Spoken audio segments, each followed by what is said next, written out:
Hello students, good morning.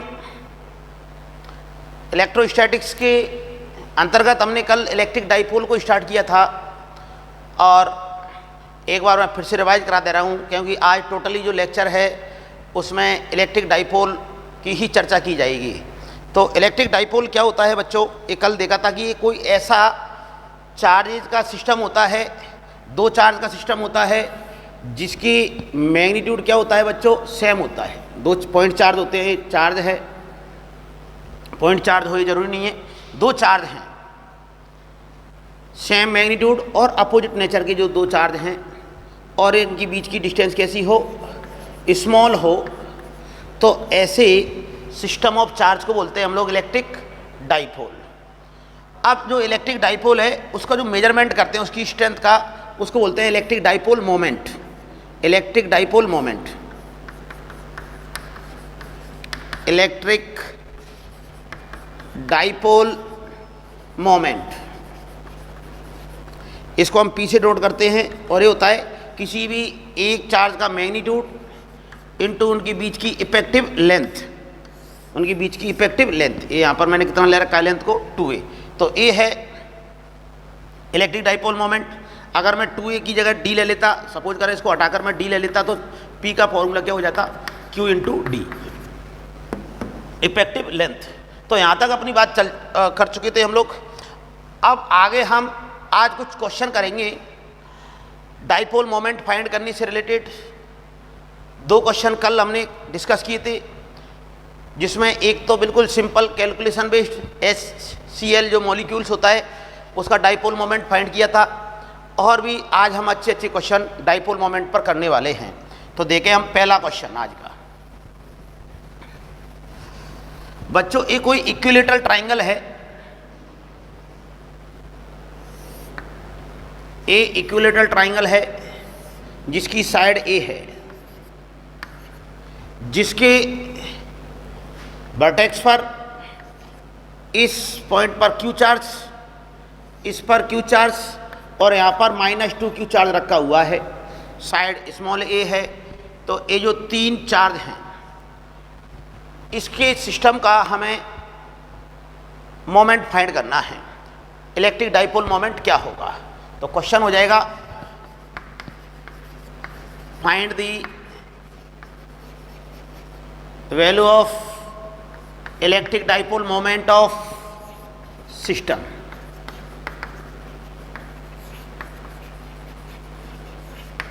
System of charges. तो बच्चों electric dipole moment find करना है इस सिस्टम का। तो सबसे पहले तो हमें देखें कि इसमें कितने डाइपोल बन रहे हैं। डाइपोल मतलब कि सेम मैग्नीट्यूड अपोजिट नेचर के चार्ज होने चाहिए। तो यहाँ पर बिल्कुल सरल है देखना कि कितने डाइपोल बन रहे हैं। देखो हम -2Q को टू पार्ट्स में मैं तोड़कर लिख दे रहा हूँ। किस प्रकार से कि यहाँ पर -2Q को मैं लिख दूंगा -Q प्लस -Q। तो बच्चों देखें हम लोग एक डाइपोल तो इधर बन जाएगा क्योंकि मैग्नीट्यूड सेम और नेचर अपोजिट हो जाएगी, और एक डाइपोल इधर की तरफ बन जाएगा। और इनका डाइपोल मोमेंट कितना हो जाएगा इस पेयर का देखें हम लोग, तो मैग्नीट्यूड ऑफ चार्ज है कैपिटल Q और डिस्टेंस है उनके बीच की स्मॉल a। तो a हो जाएगा इधर का डाइपोल, P1 कह सकता हूँ मैं इसको, P1 = Q इंटू a। इधर का देख ले रहे हैं हम लोग, P2 बराबर मैग्नीट्यूड ऑफ चार्ज क्या है, capital Q, distance between them है स्मॉल a। तो P2 बराबर ये हो गया।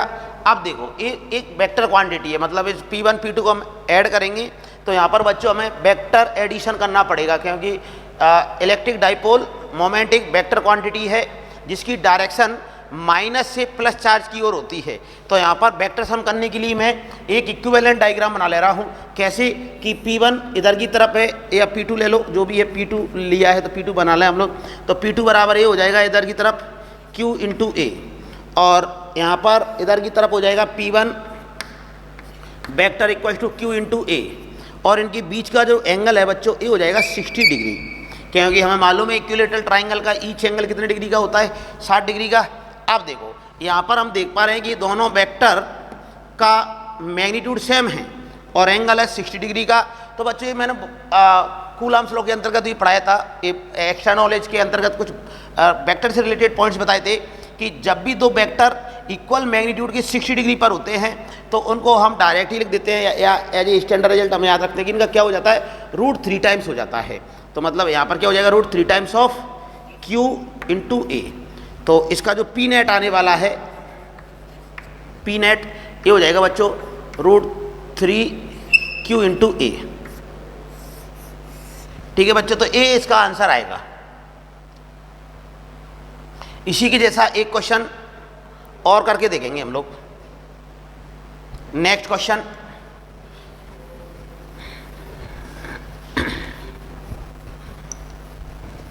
नेक्स्ट क्वेश्चन में बच्चों क्या कर रहे हैं हम लोग, एक रेगुलर हेक्सागोनल लेंगे जिसकी जो साइड हैं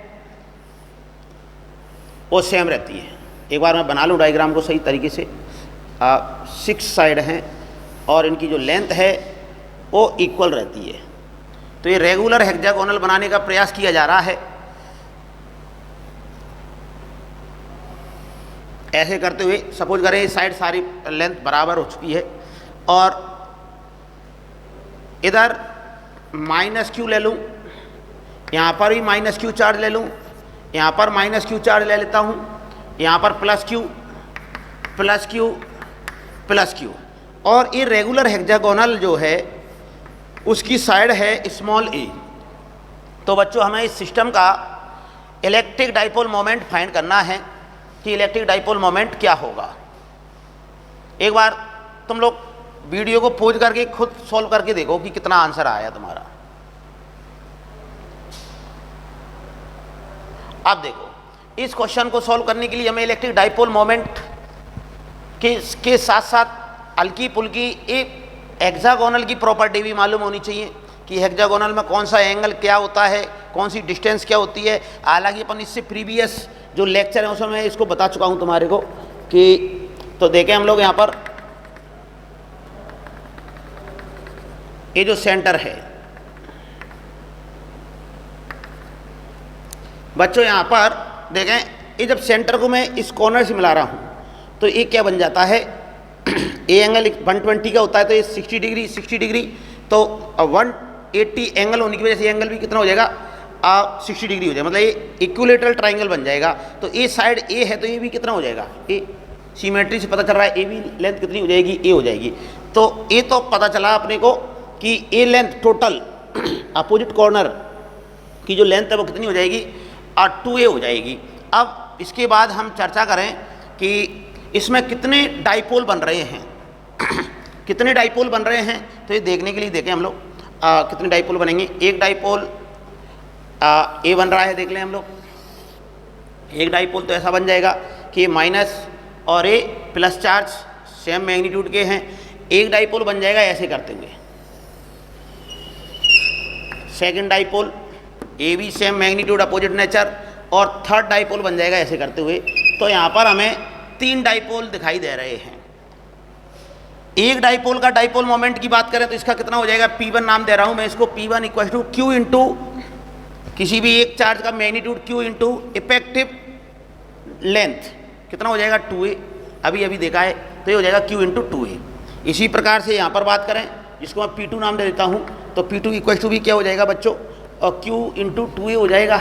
सेम तरीके से यहाँ पर बात करें हम लोग तो इसकी डायरेक्शन तो माइनस से प्लस की तरफ और इधर की तरफ हो जाएगा P3 = Q into 2a।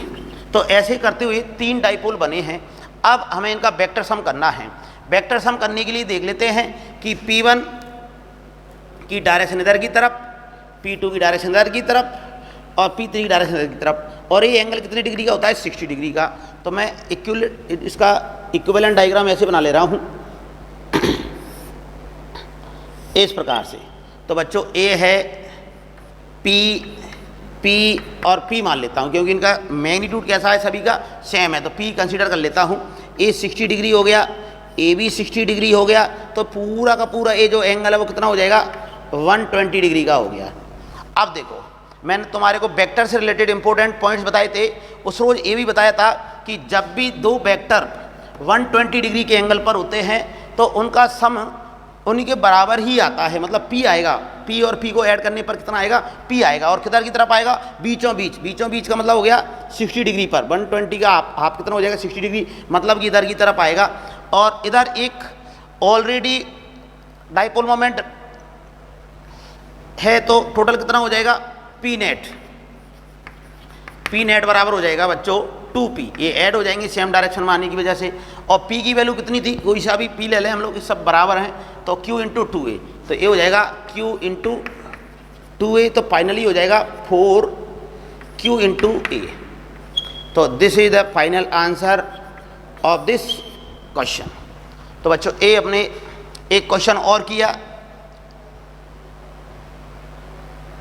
Next देखेंगे हम लोग डाइपोल मोमेंट से रिलेटेड क्वेश्चन करने के लिए एक अच्छा क्वेश्चन है। चलो रब करते हैं।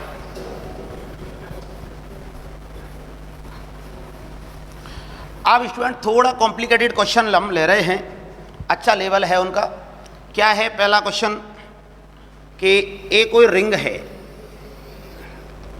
और रिंग का मैं एक बार तो फोर्थ पार्ट ही ले लेता हूँ। ये रिंग का फोर्थ पार्ट है।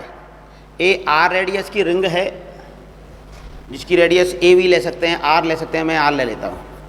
ए आर हो गई है रेडियस, और यहाँ पर इस 1/4 पार्ट पर कैपिटल क्यू चार्ज है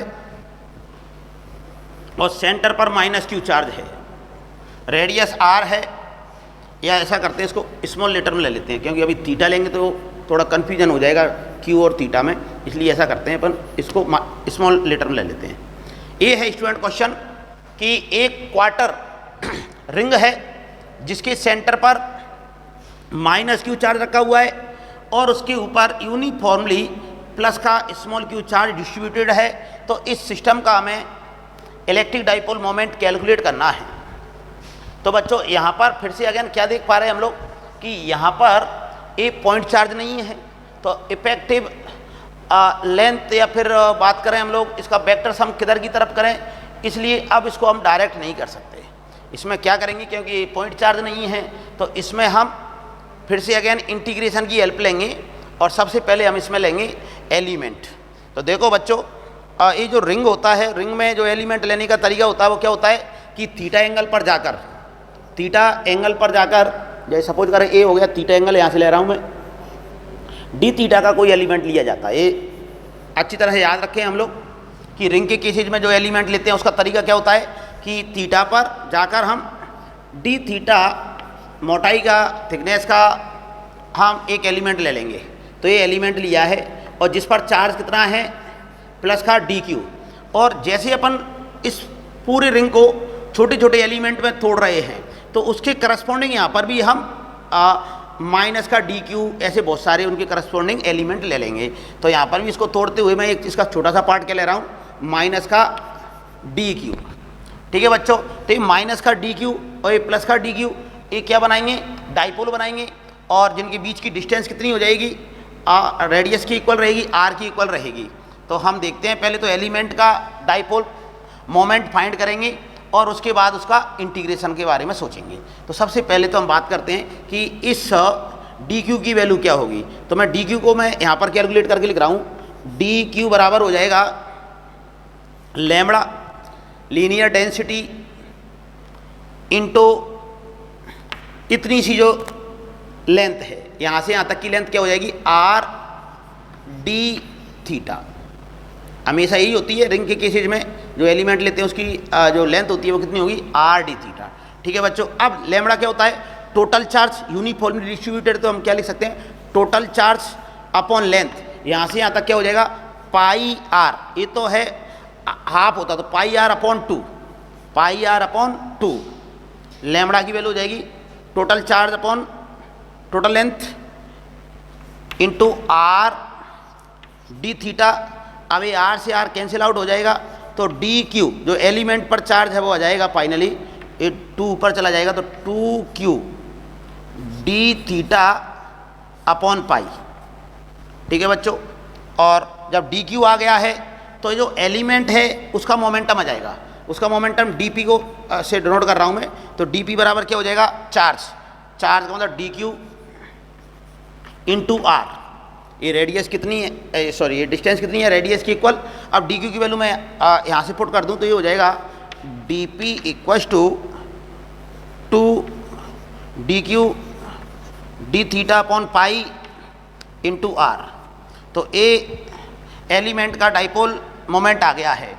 अब इसके हम क्या करें कि वेक्टर्स एडिशन करने से बेटर इसके कंपोनेंट ले लेते हैं हम लोग कि P की डायरेक्शन किधर से किधर की तरफ रहेगी, DP की डायरेक्शन माइनस से प्लस की ओर रहेगी, मतलब ये DP हो जाएगा इधर की तरफ, ए है DP वेक्टर और ए एंगल थीटा है तो ये एंगल भी क्या हो जाएगा बच्चों, थीटा हो जाएगा।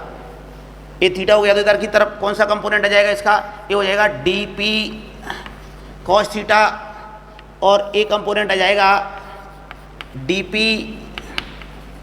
Sine theta. अब हम इसका electric dipole moment x direction में और वाई डायरेक्शन में अलग अलग इंटीग्रेशन के द्वारा फाइंड करेंगे।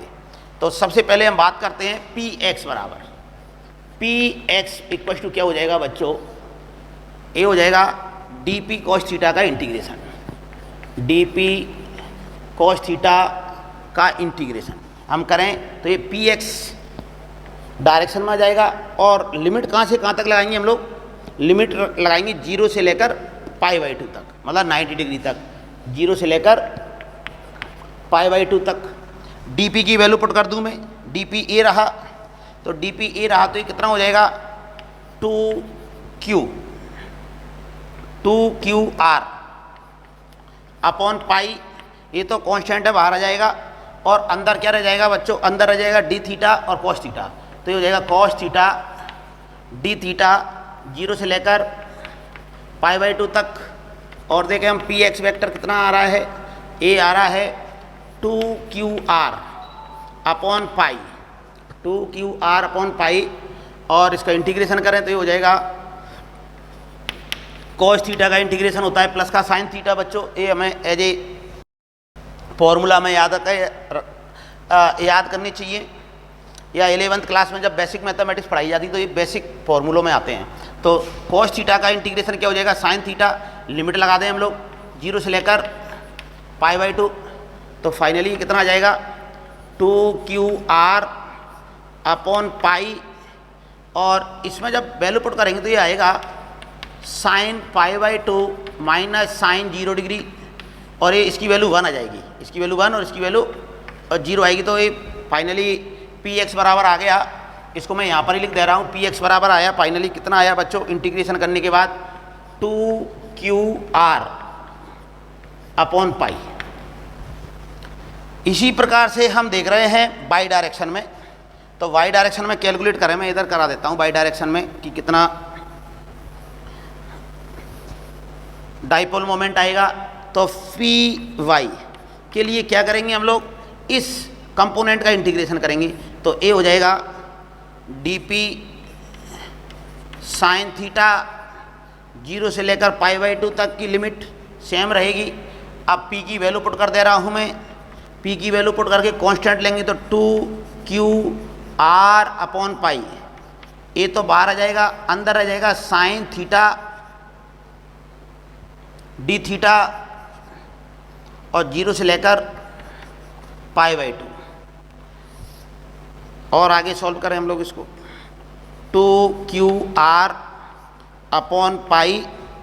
अब देखो बच्चों साइन थीटा का इंटीग्रेशन क्या होता है minus cos theta, cos theta का तो प्लस का साइन थीटा और साइन थीटा का माइनस कॉस थीटा, तो यहाँ पर लिख देंगे हम लोग माइनस कॉस थीटा। लिमिट कहाँ से कहाँ तक, 0 से लेकर π/2 तक की लिमिट लगा देंगे और इसमें वैल्यू पुट करें तो ये हो जाएगा 2qr अपॉन पाई। अब जब माइनस का साइन है तो इनको मैं इंटरचेंज कर दे रहा हूँ लिमिट को, तो ये हो जाएगा cos 0 माइनस cos π/2। अब इसकी वैल्यू तो 0 हो जाएगी और इसकी वैल्यू 1 हो जाएगी, तो ये एक्स डायरेक्शन में भी जो वाई डायरेक्शन में आएगा ए, इसकी वैल्यू भी कितनी आ गई बच्चों, फाइनली ये आ गई 2qr अपॉन पाई। ठीक है, तो ए अपन ने देखा एक्स डायरेक्शन में और वाई डायरेक्शन में। अब इनका रिजल्टेंट की बात करें तो हम इधर की तरफ करते हैं रिजल्टेंट, इनका वेक्टर सम कि पी एक्स कितना है, पी एक्स का आंसर आया 2QR/पाई और वाई डायरेक्शन में आया पी वाई इक्वल टू 2QR/पाई और ये है 90 डिग्री पर। और इनका वेक्टर सम करें तो हमें मालूम है कि जब भी दो इक्वल मैग्नीट्यूड के वेक्टर 90 डिग्री पर होते हैं तो उनका सम आ जाता है √2 टाइम्स। तो ये फाइनली √2 टाइम्स आ जाएगा, तो √2 × 2QR/पाई। तो ये आ गया बच्चों, इस जो गिवन क्वेश्चन है उसका आंसर आ जाएगा पी नेट बराबर 2√2 QR/पाई। तो एक अच्छा क्वेश्चन था ये। इस प्रकार से कंपोनेंटली हम लोगों ने एक्स डायरेक्शन में इंटीग्रेशन किया, वाई डायरेक्शन में इंटीग्रेशन किया और उसके बाद उनका हमने वेक्टर सम कर दिया है। एक इसी के से मिलता जुलता एक क्वेश्चन और कर रहे हैं हम लोग, इसको नोट कर ले हम लोग। इसी से मिलता जुलता एक क्वेश्चन और देख रहे हैं हम लोग।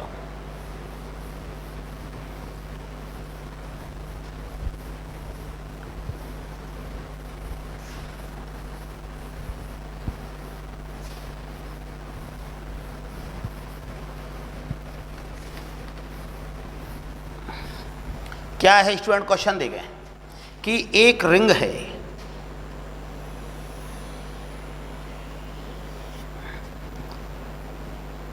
ए रिंग है, ए इसका सेंटर हो जाएगा, ए हाफ रिंग ले रहा हूं मैं।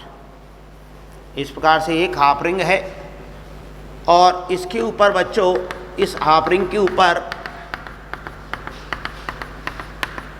क्यू चार्ज डिस्ट्रीब्यूटेड है। हाफ रिंग के ऊपर क्यू चार्ज डिस्ट्रीब्यूटेड है और माइनस क्यू चार्ज इसके सेंटर पर रखा हुआ है और इसकी जो रेडियस है ना वो है कैपिटल आर, इसकी रेडियस है कैपिटल आर। तो हमें इस सिस्टम का इलेक्ट्रिक डाइपोल मोमेंट फाइंड करना है कि P कितना रहेगा, इसका P की वैल्यू हमें कैलकुलेट करनी है, इलेक्ट्रिक डाइपोल मोमेंट कितना रहेगा। और ये बहुत कुछ जो अभी क्वेश्चन किया है उससे मिलता जुलता है। बच्चों, तो इस सिस्टम का डाइपोल मोमेंट फाइंड करने के लिए मैं क्या कर रहा हूँ कि सिमेट्रिकली हम दो एलिमेंट लेंगे। यहाँ पर सिमेट्रिकली दो एलिमेंट लेंगे। तो दो एलिमेंट लें तो कैसे हम ले सकते हैं दो एलिमेंट, देखो कि यहाँ पर इधर से थीटा, इस बार मैं इधर से ले रहा हूँ सिमेट्रिकली, थीटा ए हो जाएगा और थीटा ए हो गया तो ए हो जाएगा डी थीटा। ए एंगल है डी थीटा और इस पर है डी क्यू चार्ज। इसी प्रकार से सेम तरीके से यहाँ पर हम बात करें, ए थीटा पर डी थीटा वाला एलिमेंट ले लिया हम लोगों ने। इस प्रकार से ए है डी थीटा और देखें कि इसके करस्पॉन्डिंग माइनस का डी क्यू मैं इधर ले लूँगा, इसको तोड़ लेंगे हम लोग और इसके करस्पॉन्डिंग माइनस का डी क्यू मैं इधर ले लूँगा। तो ये दोनों डी क्यू प्लस का माइनस का डी क्यू मिलकर एक मोमेंट बना रहे हैं, उसको मैं नाम दे रहा हूँ डी पी इधर से।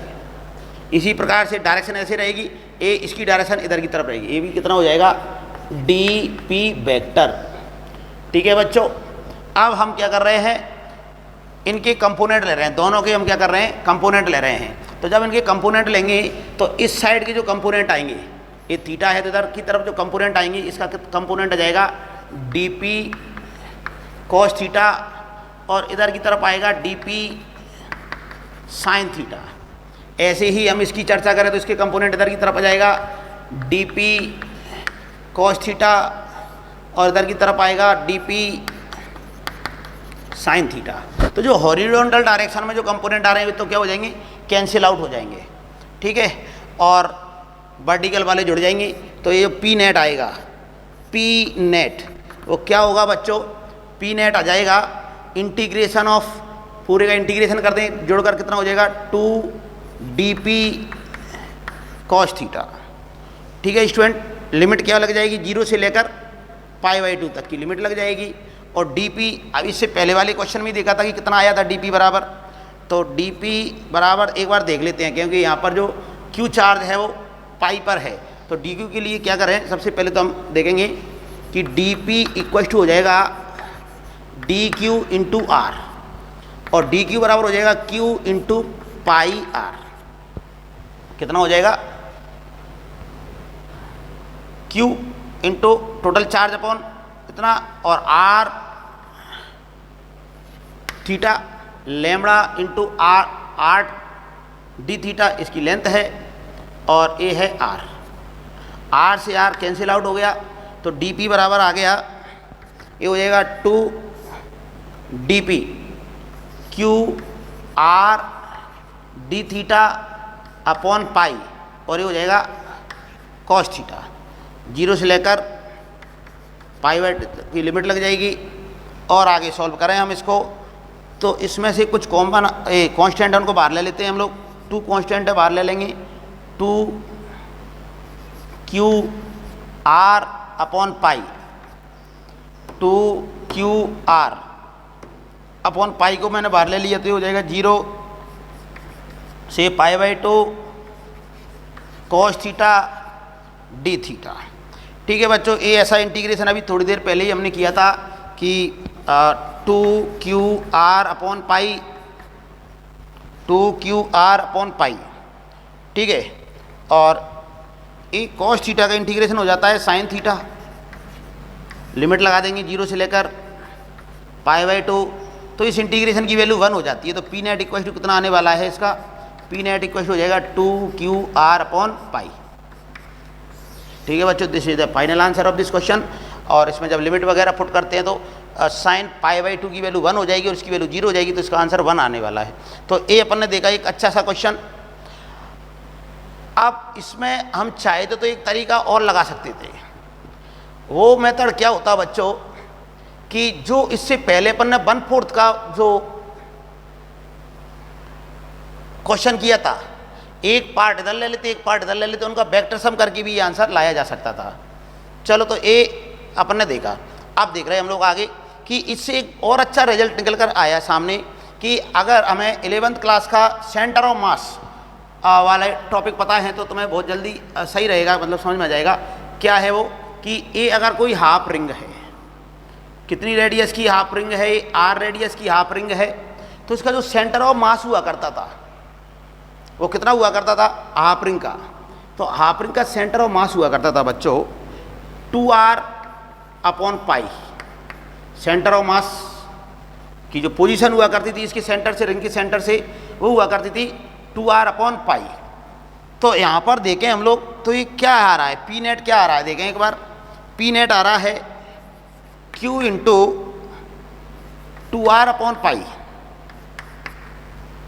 ठीक है ना बच्चों, देखो q into 2r upon pi आ रहा है। कुल मिलाकर हम ऐसा कह सकते हैं इस रिजल्ट से कि अगर ये सिमेट्रिकली चार्ज डिस्ट्रीब्यूटेड है तो उस चार्ज को कहाँ पर हम कंसंट्रेट मान सकते हैं? उसके सेंटर ऑफ मास पर। ठीक है ना, जो डिस्ट्रीब्यूटेड चार्ज है उसको कहाँ पर कंसंट्रेट मान सकते हैं हम लोग? मोमेंटम फाइंड करने की किस चीज़ में? उसके सेंटर ऑफ मास का हम कैलकुलेट कर सकते हैं। तो ये अपन ये कह सकते हैं कि टाइम सेविंग के लिए ऐसी ट्रिक्स वगैरह हम याद रख सकते हैं कि अगर ऐसा चार्ज डिस्ट्रीब्यूटेड है तो उस डिस्ट्रीब्यूटेड चार्ज को हम कहाँ पर कंसंट्रेट मान सकते हैं? उसके सेंटर ऑफ मास पर कंसंट्रेट मानकर भी हम डायरेक्ट कर सकते हैं। कैसे कि अगर हमें ये बात पहले से पता होती तो क्या करते, इस माइनस प्लस क्यू चार्ज को तो मैं यहाँ ले लेता और माइनस क्यू चार्ज को मैं यहाँ ले लेता।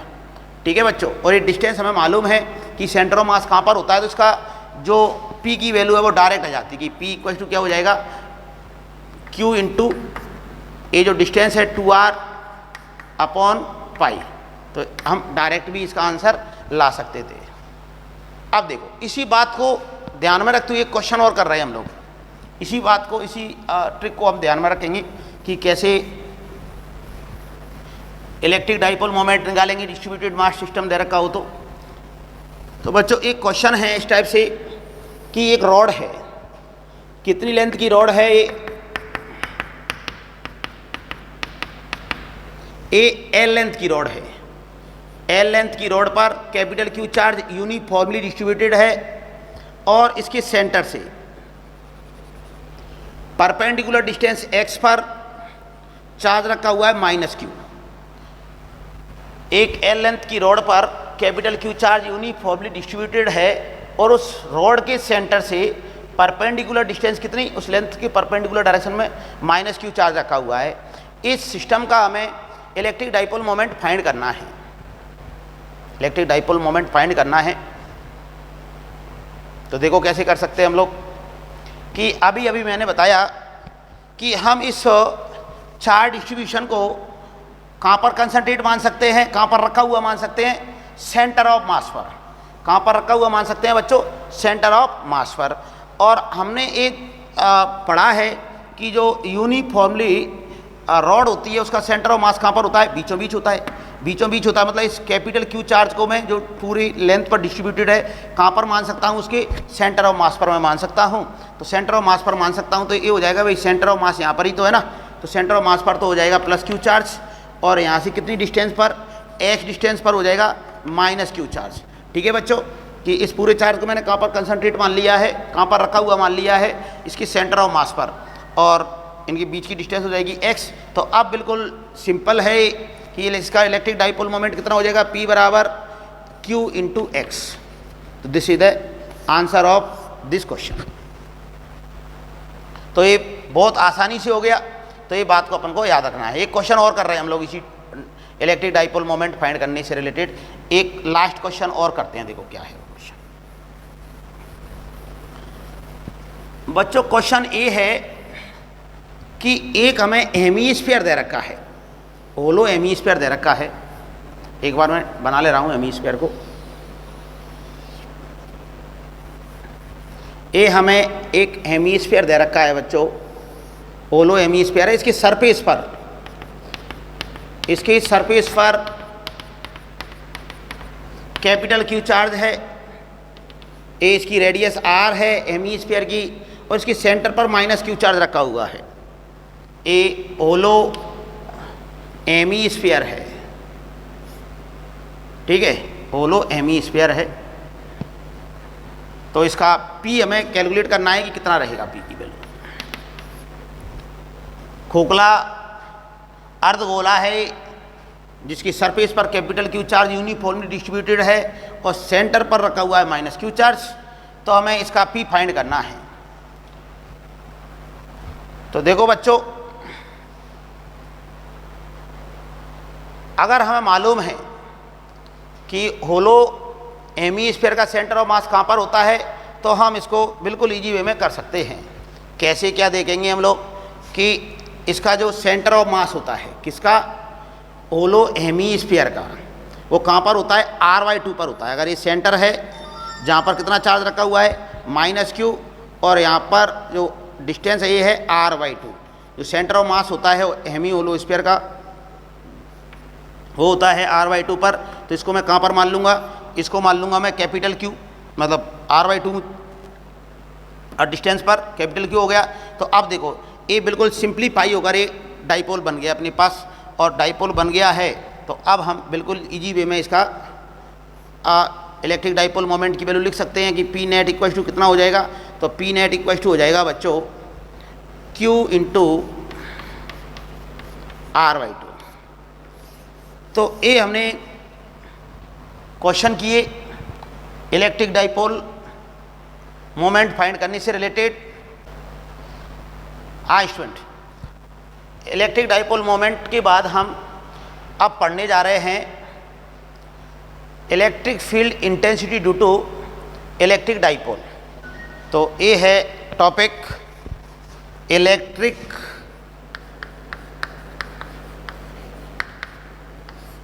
Field intensity electric field intensity due to electric dipole. Electric dipole. तो बच्चों हम इलेक्ट्रिक फील्ड इंटेंसिटी से रिलेटेड खूब सारे क्वेश्चन किए हैं, तो एक क्वेश्चन की जैसे ही हम इसको ट्रीट करेंगे। अब इलेक्ट्रिक डाइपोल जो पढ़ा है उसकी वजह से हम इलेक्ट्रिक फील्ड इंटेंसिटी 3 केसेज में फाइंड करेंगे। कौन कौन से वो केस रहेंगे? सबसे पहला केस रहेगा एट एक्सियल पॉइंट। कहाँ पर फाइंड करेंगे हम? सबसे पहले एट एक्सियल पॉइंट।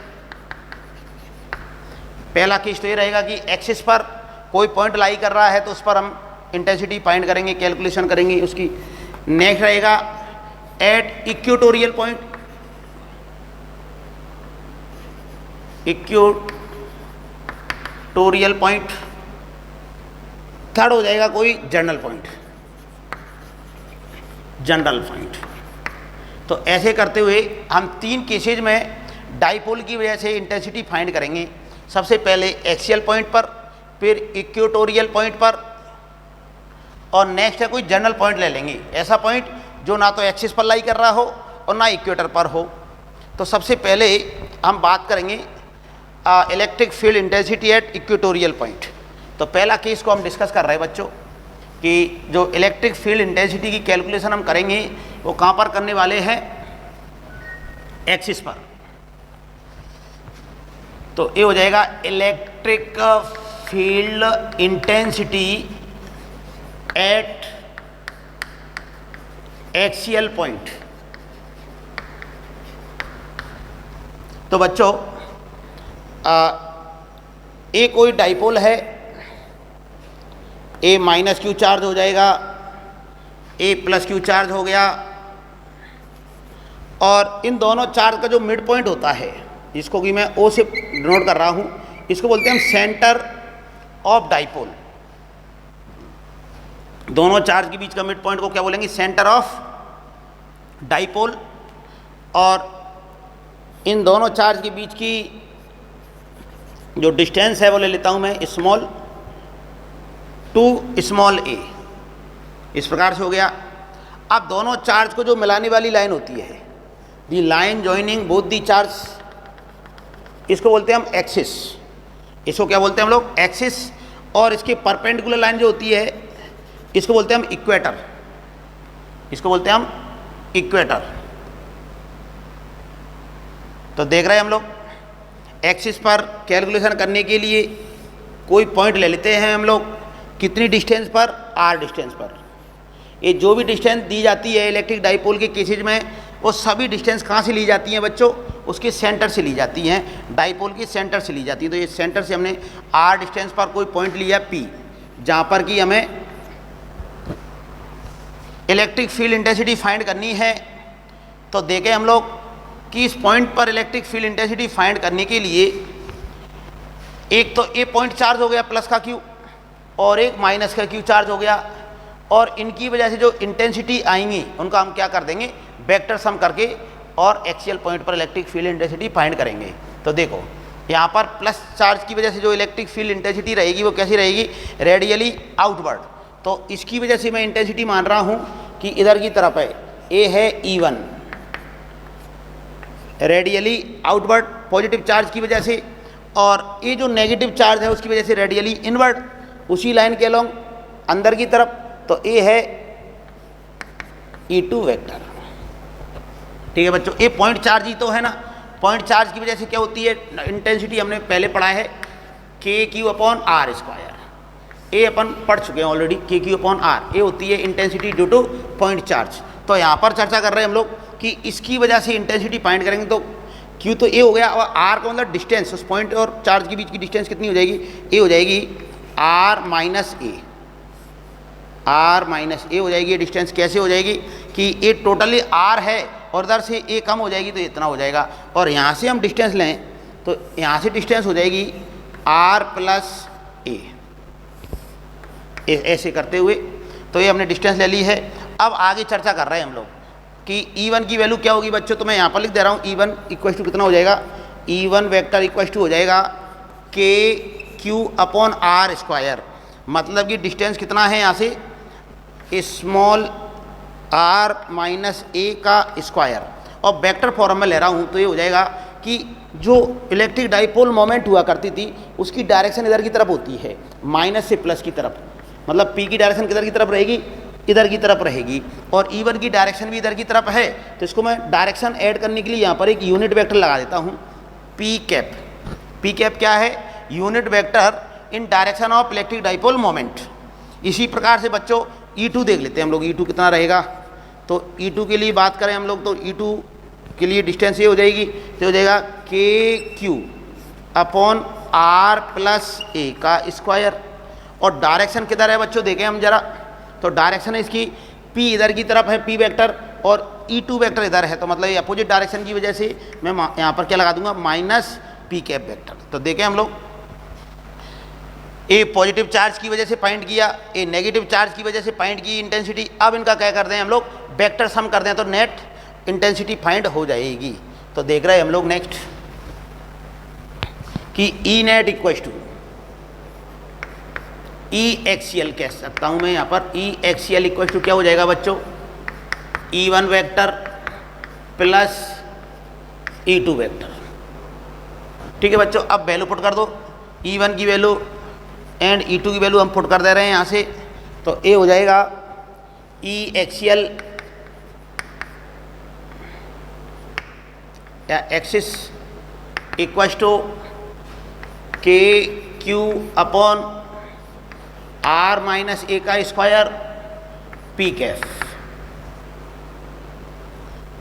प्लस के क्यू अपॉन आर प्लस ए का स्क्वायर माइनस पी कैफ। ए इस प्रकार से हमने लिखा। अब बच्चों इसको सोल्व आउट कर लेते हैं, सोल्व कर लेते हैं कैसे, क्या कुछ कॉमन आ रहा है तो बाहर ले लेते हैं, कुछ जो भी कॉमन आ रहा है, और इसको अब इसमें ज़्यादा कुछ नहीं है, कैलकुलेशन पार्ट रह गया। तो के क्यू और पी कैफ वेक्टर को मैं कॉमन लेकर इधर लिख देता हूँ। तो बचेगा क्या यहाँ पर, इस माइनस, ये तो पूरी टर्म माइनस की हो जाएगी और प्लस की है, तो यहाँ बच जाएगा माइनस का आर माइनस ए का होल स्क्वायर माइनस का 1 अपॉन आर प्लस ए का होल स्क्वायर। इस प्रकार से इसमें एलसीएम वगैरह और लेकर देंगे हम लोग, तो ये हो जाएगा के क्यू आर माइनस ए का स्क्वायर आर प्लस ए का स्क्वायर, और एलसीएम ले तो इधर की तरफ आ जाएगा, तो आर प्लस ए का स्क्वायर माइनस आर माइनस ए का स्क्वायर। और ऐसे करते हुए हमने देखा बच्चों, ये हो जाएगा पी कैप वेक्टर। इसका स्क्वायर वगैरह ओपन कर दें। तो एक बार स्टूडेंट तुम लोग करना, मैं डायरेक्ट लिख दे रहा हूँ कि इसका रिजल्ट आएगा, या एक बार कर ही दे रहा हूँ। चलो क्या हो जाएगा, इसका होल स्क्वायर करें तो हम R square plus 2AR plus A square minus, अब यहाँ पर मैं स्क्वायर को भी ओपन कर रहा हूँ, साथ ही साथ माइनस से मल्टीप्लाई भी करता जा रहा हूँ, तो R square minus minus plus 2AR minus का ए स्क्वायर। ठीक है बच्चों, ये अपन ने देख लिया।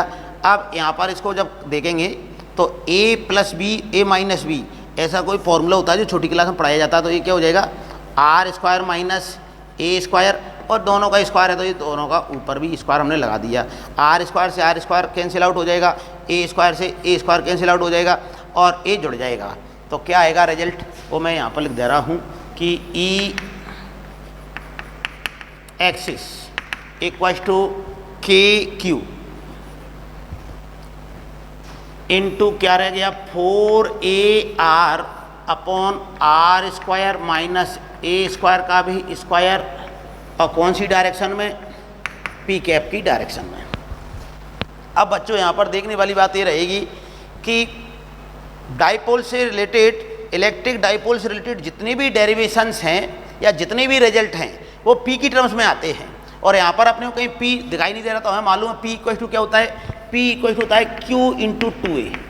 यहाँ पर जो डिस्टेंस 2A ले रखी है तो Q इंटू 2A, तो इसको हम ऐसे रीअरेंज करके लिखते हैं जिससे कि P का फॉर्मूला बन जाए। तो यहाँ पर मैं इसको कैसे लिख सकता हूँ कि ये जो 4 है उसको दो भागों में तोड़ लेता हूँ, एक तो मैं K के सामने साथ में लिख लेता हूँ, तो 2K Q into 2A R। तो ऐसे मैंने इसको रीअरेंज करके लिखा जिससे कि क्या हो जाए, P का फॉर्मूला बन जाए। अपॉन में a as it is r square minus A square का भी whole square, p cap direction है तो पी कैफ लिख देंगे हम लोग, ई एक्सिस वेक्टर।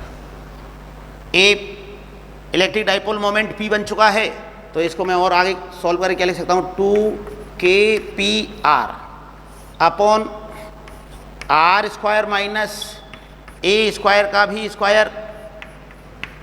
तो ये रिजल्ट आ गया है।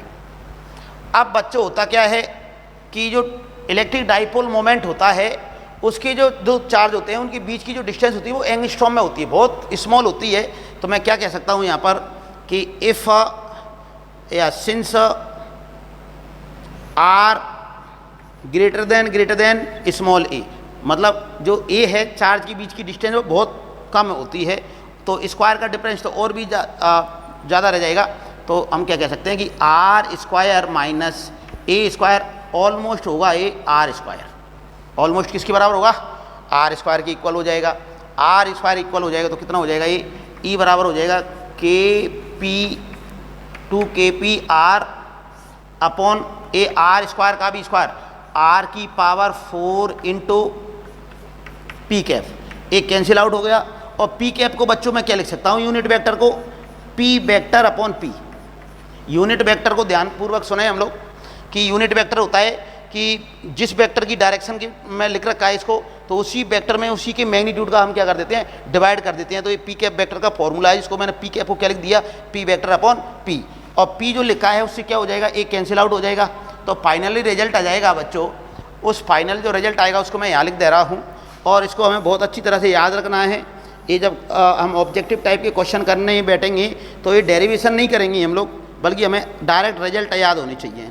तो ई एक्सिस इक्वल टू हो जाएगा 2kp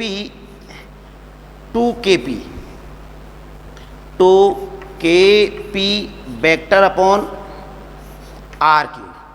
तो बच्चों इसको हमें याद रखना है। ए पी वेक्टर क्या बताता है कि उस एक्सिस पर हम कहीं भी किसी भी पॉइंट की बात करें, डायरेक्शन डाइपोल मोमेंट की डायरेक्शन के अलोंग ही रहेगी, ई की डायरेक्शन एक्सिस पर। तो ये बात भी हमें पता चल रही है कि जो पी वेक्टर है वो क्या है कि माइनस से प्लस की तरफ होती है इसकी डायरेक्शन। तो ई की डायरेक्शन पूरे एक्सिस पर कहीं भी कोई पॉइंट लें, उसकी ई की डायरेक्शन क्या रहेगी, जो पी की डायरेक्शन रहेगी वो ई एक्सिस की डायरेक्शन रहेगी। तो एक केस तो हमने देखा एक्सियल पॉइंट वाला, अब हम देखेंगे इक्वेटर वाला। बच्चों तो एक्सियल पॉइंट पर इलेक्ट्रिक फील्ड इंटेंसिटी फाइंड करने के बाद अब हम सेकंड केस ले रहे हैं, electric field intensity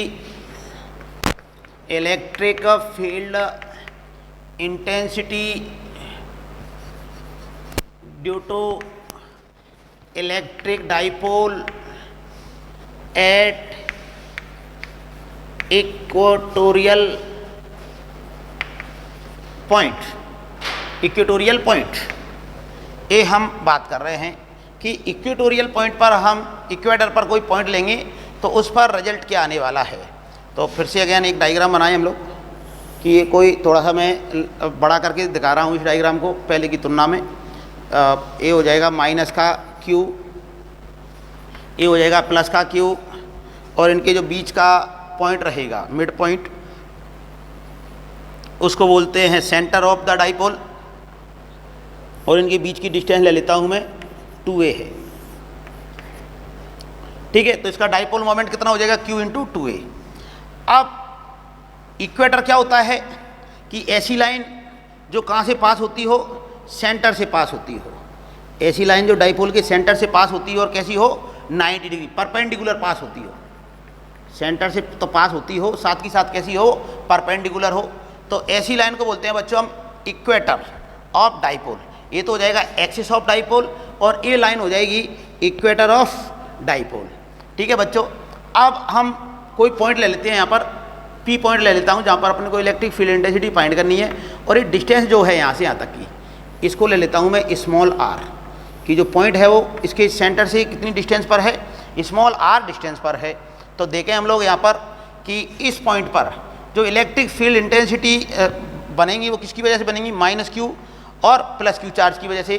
E1 E2 कह सकते हैं, हम उसको नाम दे सकते हैं। तो इनकी एक बार डायरेक्शन हम बता देते हैं कि E1 E2 माइनस के कारण जो इलेक्ट्रिक फील्ड इंटेंसिटी की डायरेक्शन बनेगी वो किधर की तरफ बनेगी, तो line joining charge and point के अलोंग ही रहेगी, रेडियली डायरेक्शन होती है इसलिए। तो मैं इसको ऐसे ही मिला दे रहा हूँ। तो ये माइनस का चार्ज है, तो इसकी वजह से जो इंटेंसिटी रहेगी वो इधर की तरफ रहेगी। और ये जो प्लस है उसकी वजह से भी क्या होगी, ए रेडियली आउटवर्ड को शो करने के लिए मैं क्या कर रहा हूँ, इसको मैं ऐसे मिला दे रहा हूँ। और देख लेना तुम लोग बढ़िया स्केल वगैरह से बनाओगे डायग्राम तो ठीक बन जाएगा। हाँ देखो बच्चों, तो ए रेडियली आउटवर्ड, ए रेडियली आउटवर्ड, ऐसे करते हुए ए रेडियली आउटवर्ड डायरेक्शन। ए तो है E1 वेक्टर, ए है E2 वेक्टर, इस एंगल को मैं नाम दे रहा हूँ थीटा, तो ए यहाँ से यहाँ तक ए हो जाएगा, ए यहाँ से यहाँ तक की लेंथ कितनी हो जाएगी बच्चों, ए हो जाएगी। तो ए सिमेट्री से पता चल रहा है ए थीटा है, तो ये भी क्या हो जाएगा, थीटा हो जाएगा। तो अब बच्चों इनका वेक्टर सम करने के लिए हमें क्या करना पड़ेगा कि इनके कंपोनेंट लेने पड़ेंगे। तो कंपोनेंट लेने के लिए मैं क्या कर रहा हूँ, यहाँ पर हॉरिजॉन्टल और वर्टिकल डायरेक्शन कंपोनेंट लेंगे। तो ये थीटा है तो ये भी क्या हो जाएगा, थीटा, और ये थीटा है तो ये भी क्या हो जाएगा, थीटा। इस प्रकार से तो हम E1 E2 के कंपोनेंट लें तो इधर की तरफ इनके जो कंपोनेंट आएंगे ऊपर से हो जाएगा E1 cos थीटा, और इधर का आ जाएगा E2 cos थीटा। और वर्टिकल डायरेक्शन के कंपोनेंट लें हम लोग, तो वर्टिकल डायरेक्शन में कंपोनेंट आ जाएंगे बच्चों, ये तो हो जाएगा E1 sin थीटा, और इधर का जाएगा E2 sin थीटा। ठीक है बच्चों, तो ये हम इनका ऐसे कंपोनेंट लेकर सम करेंगे। सबसे पहले तो देखते हैं E1 की वैल्यू क्या आएगी। तो मैं यहाँ पर देख ले रहा हूँ प्लस चार्ज की वजह से E1 है, तो E1 की वैल्यू क्या आएगी, स्केलर फॉर्म में लिख ले रहे हैं हम लोग, डायरेक्शन तो ऐसे एरो के द्वारा दिखी रही है अपने को। तो E1 आ जाएगा बच्चों KQ/r²। अब R क्या चीज़ है, तो R ये होती है डिस्टेंस, तो ये हो जाएगा यहाँ से ये डिस्टेंस पाइथागोरस थ्योरम के द्वारा आ जाएगा बच्चों r² + a²। इसी प्रकार से यहाँ पर देखें तो ये हो जाएगा √r² + a²। ठीक है, तो E1 हो जाएगा KQ/r², KQ/r² + a²। मतलब कि मैं स्क्वायर करूँगा तो रूट हट जाएगा यहाँ पर इस डिस्टेंस का, तो ये आ जाएगा। इसी प्रकार से बात करूँ मैं E2 की, तो E2 क्या हो जाएगा, माइनस की वजह से डायरेक्शन इधर की तरफ आ जाएगी, और KQ/r² करेंगे तो सिमिलरली क्या हो जाएगा, KQ/r² करेंगे तो रूट हट गया, तो ए भी क्या आ जाएगा, सेम आ जाएगा।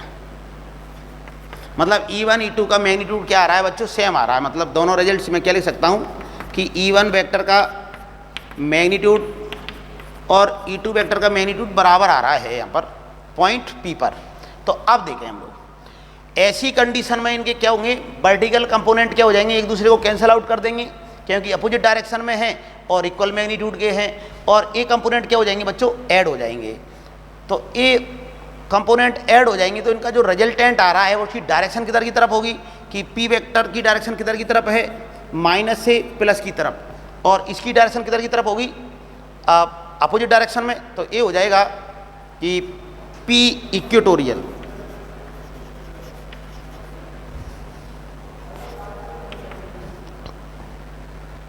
ये हो जाएगा, देख रहे हैं हम लोग, E1 cos theta plus E2 cos theta. और वेक्टर फॉर्म में लिखना चाह रहे तो मैं यहाँ पर क्या लगा दूंगा, minus P vector. P vector क्यों लगाया बच्चों, क्योंकि ये जो डायरेक्शन आ रही है ना, रिजल्टेंट डायरेक्शन देखो इधर की तरफ आ रही है, मतलब इसकी डायरेक्शन P प्लस से माइनस की तरफ है, जबकि P वेक्टर की डायरेक्शन माइनस से प्लस की ओर है। तो ये हमने देखा।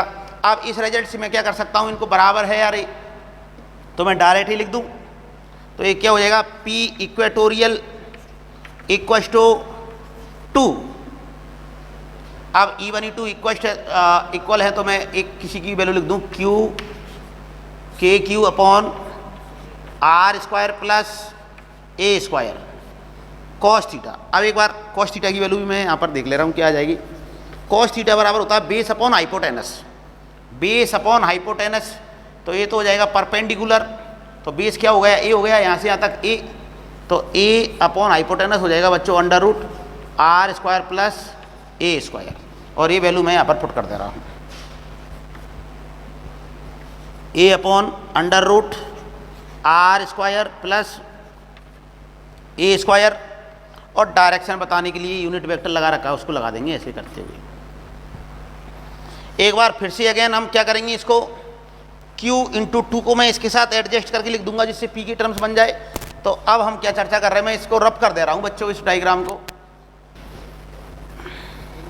कि इसको मैं रीअरेंज करके ऐसे लिख सकता हूं, P इक्वेटोरियल इक्वल टू ये हो जाएगा कि Q इंटू 2a, मतलब 2 को मैंने इसके साथ लिख दिया Q into 2a upon R square plus A square.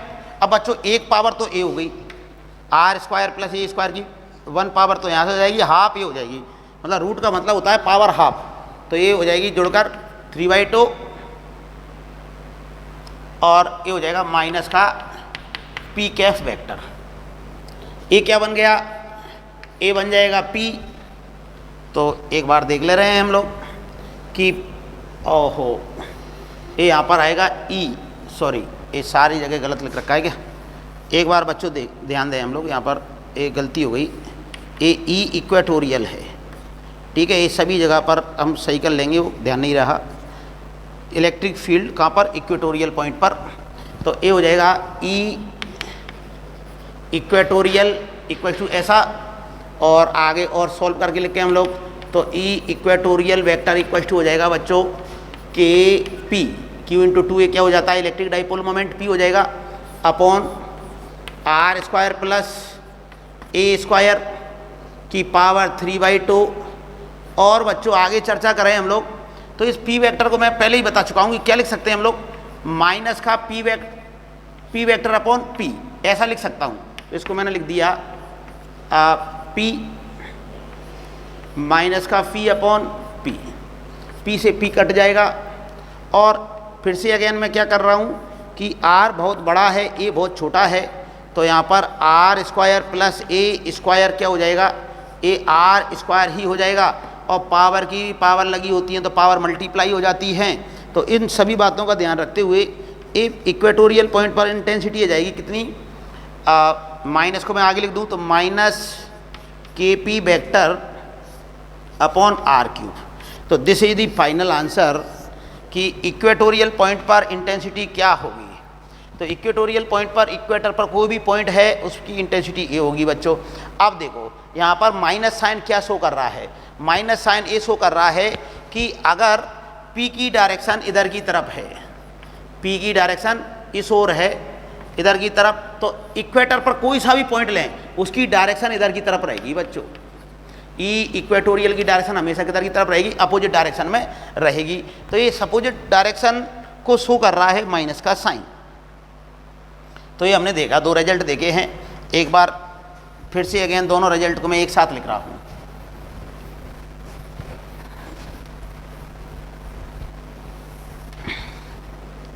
कि एक तो आया एक्सियल, एक्सिस पर निकाला था हमने, ए था बच्चों 2kp vector upon are cube, और एक था ई इक्वेटर, ई इक्वेटर पर देखा हमने माइनस का kp अपॉन आर क्यूब। अब बच्चों ई एक्सिस को मैं ऐसा भी लिख सकता हूँ कि ई कौन सा वाला, पैरेलल वेक्टर, पैरेलल डायरेक्शन, मतलब एक्सिस की पैरेलल अपने कोई या एक्सिस ही रहने दो। यहाँ पर अपन एक इम्पोर्टेंट रिजल्ट यहाँ पर डिस्कस करना चाह रहे थे, इसलिए मैंने इन दोनों को दोबारा लिख दिया। वो क्या है कि मान लो कोई दो पॉइंट ले रहे हैं हम लोग, कोई दो पॉइंट हम लेते हैं सेंटर से सेम इक्वल डिस्टेंस पर, कहाँ कहाँ पर, एक तो है एक्सिस पर और एक ले रहे हैं हम लोग इक्वेटर पर, सेम डिस्टेंस पर। तो उनकी इंटेंसिटी का रेशियो क्या होगा, ये हम इन रिजल्ट से देखने जा रहे हैं। तो क्या हो जाएगा, एक तो डायरेक्शन अपोजिट होती है, देख सकते हैं हम लोग, और बात कर रहे हैं हम लोग इनकी क्या, मैग्नीट्यूड की। तो ये हो जाएगा ई एक्सिस अपॉन ई इक्वेटर, इसका जो रेशियो लेंगे तो ये हो जाएगा बच्चों 2:1, क्योंकि ये सब कुछ कैंसिल आउट हो जाएगा, 2 बच जाएगा। तो हम कह सकते हैं कि अगर सेम डिस्टेंस की बात करें तो एक्सियल पॉइंट पर इंटेंसिटी ज़्यादा होगी, डबल होगी किसकी, इक्वेटोरियल पॉइंट के। तो ये हमने देखा इलेक्ट्रिक फील्ड इंटेंसिटी कैलकुलेट करके, कहाँ कहाँ पर, एक्सियल पॉइंट पर और इक्वेटोरियल पॉइंट पर। अब तीसरा केस लेंगे हम लोग, जनरल केस लेंगे कि कोई भी जनरल पॉइंट है कहीं भी, वो ना तो एक्सिस पर है, इक्वेटर पर है, वो कहीं भी हो सकता है। मतलब ऑल्सो जनरल पॉइंट का मतलब है एक्सिस पर भी हो सकता है, इक्वेटर पर भी हो सकता है। तो उसका रिजल्ट निकालने के लिए हमें यही केस काम आएंगे। फाइनली हमें इन बातों का विशेष ध्यान रखना है, जो जनरल कंडीशन हम ले रहे हैं उनमें यही रिजल्ट काम आएंगे, इसलिए इनको हम याद रखेंगे। अब देखो जनरल पॉइंट क्या है। तो नेक्स्ट हम बात कर रहे हैं जनरल पॉइंट की। तो ए है इलेक्ट्रिक डाइपोल, माइनस क्यू यहाँ हो जाएगा, प्लस क्यू यहाँ हो जाएगा, और इनके बीच की जो डिस्टेंस है बच्चों ए है 2a, और इस सेंटर वाले पॉइंट को मैं नाम दे रहा हूँ O। अब इसके सेंटर से R डिस्टेंस पर और एक्सिस से थीटा एंगल बनाते हुए कोई पॉइंट है, मतलब जर्नल पॉइंट की बात करें हम लोग एट जर्नल पॉइंट, तो वो जर्नल पॉइंट क्या कहेंगे। तीसरा केस का हम देख सकते हैं कि electric field intensity at general point, और जनरल पॉइंट क्या रहेगा R, थीटा, कि हमें डिस्टेंस दे रखी होगी सेंटर से और थीटा दे रखा होगा। तो ये R हो गया और ये थीटा हो गया। इस पॉइंट पर हमें इंटेंसिटी फाइंड करनी है, ठीक है बच्चों। इस जनरल पॉइंट पर इंटेंसिटी फाइंड करनी है। तो हमें मालूम है कि ए P वेक्टर किधर की तरफ होता है, P वेक्टर होता है इस साइड, ऐसे करते हुए। P वेक्टर कैसा हो जाएगा बच्चों, इधर की तरफ, जहाँ पर P वेक्टर कितना हो जाएगा, P वेक्टर इक्वल टू हो जाएगा Q इंटू 2a। तो मैं जनरल पॉइंट पर इलेक्ट्रिक फील्ड फाइंड करने के लिए इस डाइपोल को, इस इलेक्ट्रिक डाइपोल मोमेंट को मैं दो पार्ट्स में तोड़ ले रहा हूं बच्चों। कंपोनेंट लेते हुए क्या करूंगा, मैं इसको दो पार्ट में बांट दे रहे हैं। मतलब हम ये कह सकते हैं कि एक्चुअल में एक ही इलेक्ट्रिक डाइपोल है, बट हम इसको कंपोनेंट वगैरह लेकर दो डाइपोल बना दे रहे हैं। कैसे बनेगा कि ये P वेक्टर इधर की तरफ है, तो इधर की तरफ इसका जो कंपोनेंट आएगा, समझे हम, एक डाइपोल इधर की तरफ बन जाएगा और उसका डाइपोल मोमेंट कितना रहेगा, उसका डाइपोल मोमेंट रहेगा P cos थीटा। ठीक है बच्चों, देखो इसका हम कंपोनेंट ले रहे हैं इस पूरे के पूरे डाइपोल मोमेंट का। तो P वेक्टर का कंपोनेंट इधर की तरफ क्या जाएगा, P cos थीटा, और इसके परपेंडिकुलर यहाँ से 90 डिग्री का एंगल बनाते हुए इधर की तरफ कितना आ जाएगा इसका component, P sin theta. Clear, मतलब कि एक डाइपोल मोमेंट के हमने दो पार्ट बना लिए, एक तो है P cos थीटा, और जो P cos थीटा है वो किसके अलोंग है, R के अलोंग है, और P sin थीटा है परपेंडिकुलर है R के। तो अब देखें बच्चों, हम इसका बात करें, इस पॉइंट P की बात करें, तो यहाँ पर दो इंटेंसिटी रहेंगी। दो इंटेंसिटी किस किस की वजह से रहेंगी, एक तो इस डाइपोल मोमेंट की वजह से और एक इस डाइपोल मोमेंट की वजह से। मतलब यहाँ पर अब दो डाइपोल हम मान रहे हैं, एक्चुअल में है तो एक ही डाइपोल, बट कितने डाइपोल कंसीडर कर रहे हैं हम, दो डाइपोल कंसीडर कर रहे हैं। और जो P है, जो पॉइंट P लिया है हमने, ये तो P cos थीटा वाले मोमेंट के एक्सिस पर लाई कर रहा है, और P sin थीटा वाले मोमेंट के ये इक्वेटर पर लाई कर रहा है। तो देखें हम लोग यहाँ पर दो कंपोनेंट मान ले रहे हैं, एक तो हो जाएगा इधर की तरफ, एक क्या हो जाएगा एक्सियल, उसके पैरेलल। तो E मैं नाम दे रहा हूँ इसको पैरेलल। तो ये पैरेलल वाला जो मोमेंट है कौन सा, P cos थीटा, ये जो पॉइंट P है वो इसकी एक्सिस पर लाई कर रहा है। तो एक्सिस पर लाई कर रहा है, तो एक्सिस के लिए क्या होता है बच्चों, ए एक्सिस के लिए मैंने बताया था अभी तुम्हारे को 2kp upon are cube. Clear बच्चों। अब P क्या है, P की जगह हम क्या लिखेंगे, P नहीं है, ये P क्या है, P cos थीटा है एक्चुअल में। जिस डाइपोल की बात कर रहे हैं हम लोग, एक्सिस पर लाई कर रहा है, उसका मोमेंट कितना है, P नहीं है, क्या है, P cos थीटा है। तो मैं यहाँ पर P की जगह क्या लिखूंगा, P cos थीटा। इधर की तरफ डायरेक्शन क्या हो जाएगी, जिधर डाइपोल मोमेंट की डायरेक्शन रहती है उधर ही E की डायरेक्शन रहती है, एक्सिस पर लाई कर रहा है, इसलिए मैंने पैरेलल वाला कंपोनेंट तो ये ले लिया है, या एक्सिस, इसके एक्सिस का भी मैं लिख सकता था। अब आगे चर्चा करें हम लोग इसकी वजह से। तो इसकी वजह से अगर मैं इसको डायग्राम को घुमाकर बताऊं तो ये कुछ कुछ ऐसा आ रहा है बच्चों। कैसा आ रहा है कि पी साइन थीटा तो इधर की तरफ है, पी साइन थीटा इधर की तरफ है और आर इधर की तरफ है, इसके इक्वेटर पर इधर की तरफ लाई कर रहा है आर। तो हमने ये देखा था कि इक्वेटोरियल पॉइंट पर इंटेंसिटी की डायरेक्शन किधर की तरफ होगी, अपोजिट। डायरेक्शन किधर की तरफ होती है, अपोजिट। और ये कितना होता है, के पी कॉस थीटा होता है। तो अपोजिट डायरेक्शन मतलब पी साइन थीटा इधर की तरफ है। तो ये जो परपेंडिकुलर जो आ रहा है कंपोनेंट, इसको मैं ले रहा हूँ ई परपेंडिकुलर बराबर हो जाएगा के पी आर क्यूब। ये होता है इक्वेटोरियल पॉइंट पर के पी आर क्यूब। पर पी क्या है, पी है पी साइन थीटा। तो मैं यहाँ पर लिख दूंगा फाइनली ये हो जाएगा बच्चों K P sine theta upon are cube. ठीक है बच्चों, तो ये फाइनली हमने देखा कि जर्नल पॉइंट पर जो इंटेंसिटी रहेगी एक कंपोनेंट की वजह से तो इधर की तरफ रहेगी और एक कंपोनेंट की वजह से इधर की तरफ रहेगी। डायरेक्शन अपने को समझ में आनी चाहिए, क्योंकि ये जो है वो इसकी वजह से है पी कॉस थीटा। अब ये जो पॉइंट है वो पी कॉस थीटा की एक्सिस पर लाई कर रहा है, तो एक्सिस पर इंटेंसिटी किधर की तरफ होती है, मोमेंट की डायरेक्शन नहीं होती है, तो इधर की तरफ ले लिया। और ये क्या कर रहा है, इसके इक्वेटर पर लाई कर रहा है, ये इससे 90 डिग्री का एंगल बना तो इक्वेटर पर लाई कर रहा है। तो इक्वेटोरियल पॉइंट पर इंटेंसिटी की डायरेक्शन होती है मोमेंट के अपोजिट, मतलब मोमेंटम इधर है मोमेंट, तो ई की डायरेक्शन हो जाएगी इधर की तरफ। अब इसकी हम रिजल्टेंट की बात करें तो इनका रिजल्टेंट कहीं ना कहीं इधर आएगा। अब हमें मालूम नहीं है कितने एंगल पर आएगा, इसको मैं मान ले रहा हूँ ये आ रहा है फाई एंगल पर। कितना आ रहा है रिजल्टेंट, फाई पर आ रहा है। और ये हो जाएगा ई रिजल्टेंट, ई रिजल्टेंट या ई पी बोल दे रहा हूँ इसको, जो भी आएगा इनका रिजल्टेंट उसको मैं नाम दे रहा हूँ ई पी। तो देखो बच्चों, मैं इसका एक बार फिर से अगेन ए डायग्राम को मैं बड़ा करके इधर बना रहा हूँ। तो ये क्या हो जाएगा, या डायरेक्टली लिख ले रहे हैं हम लोग, परपेंडिकुलर 90 डिग्री एंगल है, तो इसका मैग्नीट्यूड किधर हो जाएगा, ई पी बराबर हो जाएगा under root E parallel component का square plus E perpendicular component का स्क्वायर। तो बच्चों यहाँ से मैं पुट कर रहा हूँ, तो ये क्या होगा, के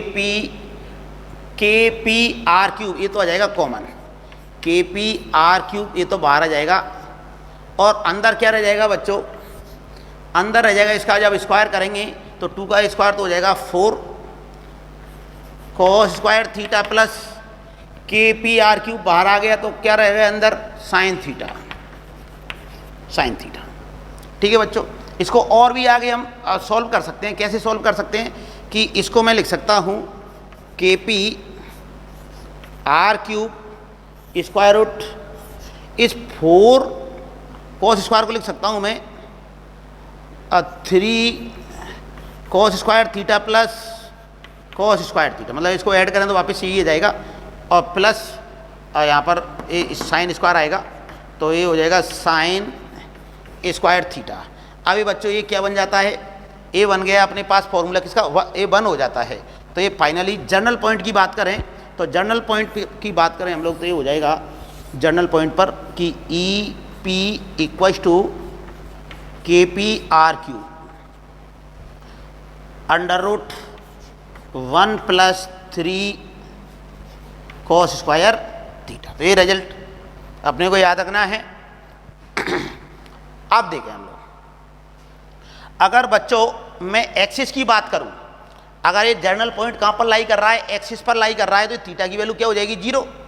और थीटा की वैल्यू 0 होने के कारण ये 1 हो जाएगा, तो ये 4 हो जाएगा। 4 का रूट लेंगे तो 2 हो जाएगा, मतलब रिजल्ट क्या आने वाला है, 2 kp/r³। और अगर हम इक्वेटर की बात करें तो इक्वेटर पर क्या होता है, थीटा कितना हो जाएगा, 90 डिग्री। तो ये पूरा की पूरी टर्म 0 हो गई, तो ये kp/r³ जो अपने रिजल्ट आए थे वो इससे भी आ रहे हैं। अब आगे चर्चा करें हम लोग कि ये क्या है कि इस ई पैरेलल वाले से फाई एंगल पर है, तो ये फाई कैसे निकालेंगे ये हम देख ले रहे हैं। तो इस फाई के लिए क्या करें हम लोग, tan फाई की वैल्यू निकालेंगे बच्चों। तो ये क्या हो जाएगा, नेक्स्ट देख रहे हैं हम लोग कि tan फाई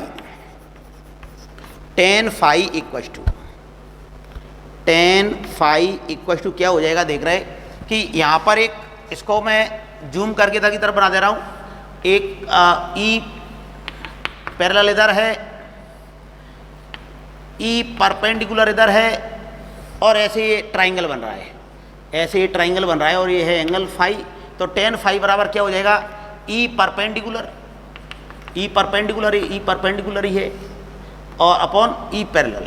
तो टेन फाई बराबर हो जाएगा E perpendicular upon E parallel. इसमें वैल्यू पुट करते हैं बच्चों, तो हो जाएगा tan phi equals to E perpendicular कितना है, देखो ये रहा ई परपेंडिकुलर, ये रहा K P sine theta upon are cube upon E parallel कितना है, और रहा टू के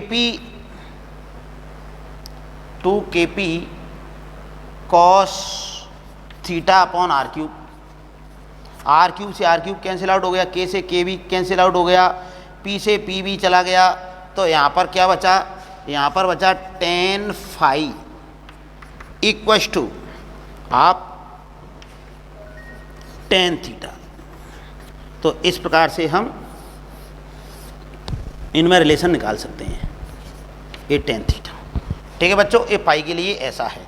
अगर मैं बोलूं कि इंटेंसिटी जो रिजल्टेंट इंटेंसिटी है वो इस डाइपोल की एक्सिस से कितना एंगल बना रहे हैं, डाइपोल की एक्सिस से कि angle made by electric field intensity with axis of dipole, ये कितना हो जाएगा बच्चों, देखें हम लोग, ए एक्सिस तो ए है ना, ए एंगल कितना है थीटा, तो ये टोटल हो जाएगा बच्चों theta plus phi, theta plus phi. तो ये हमने डाइपोल की वजह से इंटेंसिटी के बारे में बात की। अब स्टूडेंट इस पर आधारित हम एक क्वेश्चन ले रहे हैं। क्वेश्चन क्या है वो सुनेंगे हम लोग।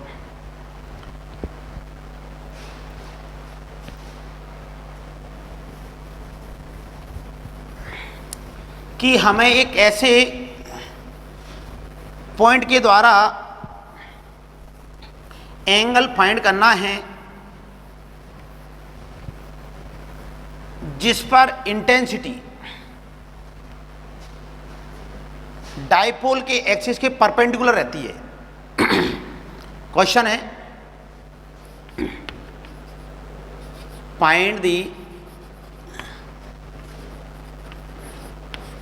Angle made bye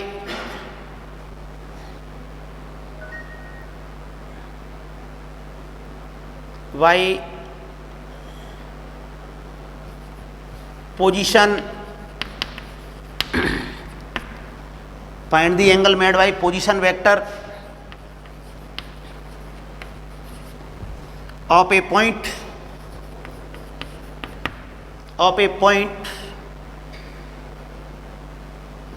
at which electric field intensity is perpendicular to the dipole। कैसी रहे, डाइपोल के परपेंडिकुलर रहे। एक बार क्वेश्चन को मैं रीड आउट कर रहा हूं। Find the angle made by position vector of a point at which electric field intensity is perpendicular to the dipole. कि डाइपोल मोमेंट के परपेंडिकुलर डायरेक्शन में रहे। डाइपोल मान लो एक्स डायरेक्शन, अच्छा इसको और भी लिख रहे हैं हम लोग, find the angle made bye, और ऐसा कंसीडर कर ले रहे हैं कि डाइपोल किधर की तरफ है बच्चों, dipole lies along to X axis. कि डाइपोल कैसे रखा हुआ है, एक्स एक्सिस के अलोंग रखा हुआ है। तो मैं बता दूं एक बार फिर से अगेन कि ऐसा कोई जनरल पॉइंट हमें फाइंड करना है बच्चों कि ये तो है डाइपोल, तो उस पॉइंट पर कहीं भी उस पॉइंट पर जो इंटेंसिटी आए वो कैसी आए, परपेंडिकुलर डायरेक्शन में आए। इंटेंसिटी जो आए वो कैसी आए बच्चों, परपेंडिकुलर डायरेक्शन में आए। ठीक है, तो मैं बता रहा हूँ इसका कैसे क्या सोच सकते हैं। पहले तो एक क्वेश्चन समझ में आना जरूरी है कि कोई ऐसा जनरल पॉइंट लें हम लोग जहाँ पर इंटेंसिटी कैसी हो, डाइपोल के परपेंडिकुलर हो, मतलब डाइपोल की जो एक्सिस है उससे 90 डिग्री पर हो। तो ऐसे पॉइंट के द्वारा जो एंगल बनेगा थीटा वो कितना रहेगा, ये 90 डिग्री जो एंगल बन रहा है वो तो पी वेक्टर और ई वेक्टर के बीच का एंगल है। मतलब कि अभी अभी जो हमने पढ़ा है उसमें हमें क्या दे रखा है कि ये तो है पी वेक्टर, ए है ई वेक्टर, और ए एंगल कितना हुआ करता था बच्चों, ए एंगल हुआ करता था five theta plus five, theta plus five A angle है। तो हमें क्या गिवन है, हमें गिवन है बच्चों theta plus five equal to 90 degree, ए हमें दिया है। और इनमें रिलेशन क्या होता है, इनमें रिलेशन क्या होता है अभी अभी देखा था हम लोगों ने। तो ये रिलेशन होता है इनमें कि tan phi equal to half tan theta, ये इनमें रिलेशन होता है। अब मैं यहाँ से क्या करूँ कि यहाँ से मैं फाइव बराबर क्या लिख सकता हूँ 90 माइनस थीटा लिख सकता हूँ बच्चों, और इसको मैं यहाँ पर पुट कर दूँ तो ये आ जाएगा, क्या रिजल्ट आने वाला है ये देखें हम लोग, ये रिजल्ट आ जाएगा 10 90 minus theta equals to half tan theta, एक कॉट थीटा हो जाएगा बच्चों, cot theta equals to half tan theta, इधर की तरफ जाएगा तो ये टेन कॉट का इन्वर्स 10 हो जाएगा। तो क्या रिजल्ट आया यहाँ से, हाँ बच्चों, तो ये क्या हो जाएगा कॉट का इन्वर्स 10, तो 10 स्क्वायर थीटा बराबर ही हो जाएगा 2। तो यहाँ से आ जाएगा बच्चों 10 थीटा बराबर √2, या थीटा बराबर 10 इन्वर्स √2। तो ये हमने देखा कि ऐसे पॉइंट का पोजीशन वेक्टर के द्वारा एंगल फाइंड करना था जहाँ पर जो इलेक्ट्रिक फील्ड इंटेंसिटी है वो पी की कैसा हो, परपेंडिकुलर हो।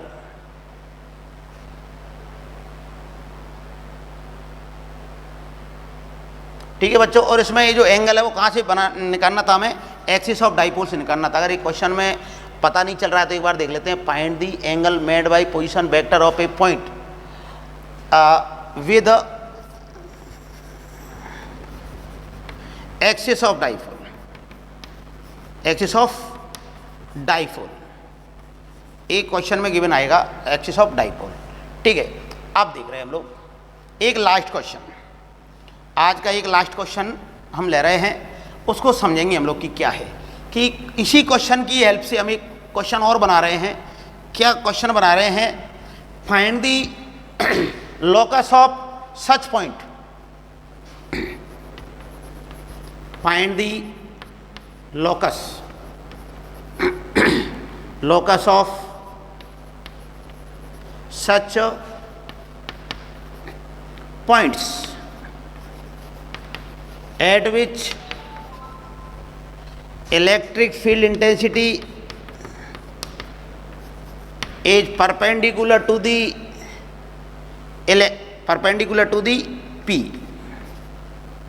P के परपेंडिकुलर है। ठीक है बच्चों, मतलब ऐसे बहुत सारे पॉइंट हो सकते हैं जहाँ पर इंटेंसिटी कैसी हो, परपेंडिकुलर हो किसके, पी के। तो उनका अगर लॉकस बनाए, उन सबको मिलाते हुए कोई ज्योमेट्री बनाए, वो कैसी रहेगी, स्ट्रेट लाइन और भी शेप की। तो एक बार हम देखेंगे डायग्राम बनाकर इसके आंसर को समझेंगे बच्चों कि कैसे क्या इसका आंसर आएगा।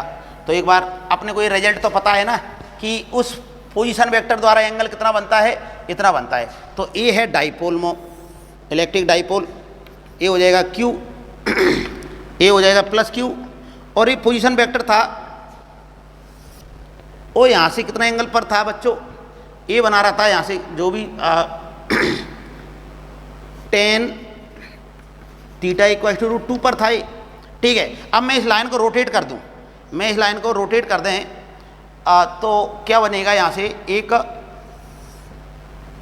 बच्चों ऐसे करते हुए एक कौन बन जाएगा, क्या बन जाएगा, यहाँ पर एक कौन बन जाएगा, ऐसे करते हुए एक कौन बनेगा।